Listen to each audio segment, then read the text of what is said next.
What's the biggest risk you took without telling anyone? I used to think chasing a dream could wait until life got easier, but that's what my parents told me when I said I wanted to be a chef. They said dreams were for people who had backup plans and that real life needed real jobs.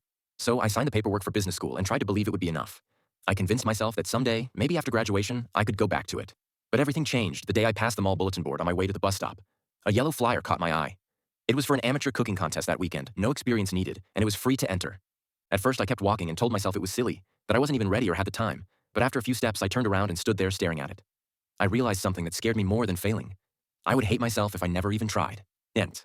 The contest was small, with plastic tables, folding chairs, and a bakery giving out samples. It wasn't fancy, but it felt like home. I made the only thing I really knew how to make without thinking. My grandmother's chicken empanadas. I didn't even hear the crowd or the buzz of the mall around me. It was just me, the dough, and the smell of garlic. When they announced my name for first place, I almost didn't believe it. I stood there holding a plastic trophy and a gift card to a cooking supply store, trying not to cry. For the first time in years, I felt like I wasn't pretending to be somebody else. The 10. I planned to keep it a secret, but secrets have a way of slipping out. A few weeks later, during a family barbecue, my cousin started bragging about all the awards her kids had won. Before I could stop her, she mentioned my contest. She said she saw my name in the mall newsletter and joked about me being the next celebrity chef. Everyone laughed except my parents. Later, when the plates were cleared and the family was scattered across the backyard, they found me by the grill. They didn't yell, but my mom told me I was being foolish, that cooking was fine for a hobby, but real life didn't wait for silly dreams. My dad said they had sacrificed too much to see me throw away my future over some childish fantasy. I stood there nodding like I agreed, but something inside me broke. Auntie, that night, I packed a duffel bag with a few clothes and a notebook of old recipes and left. I crashed on my friend Mia's couch and promised her it was just for a few days, though I had no plan. The next morning, I walked into a rundown diner near Mia's apartment and asked if they needed help. The manager looked me up and down and handed me an apron without asking too many questions.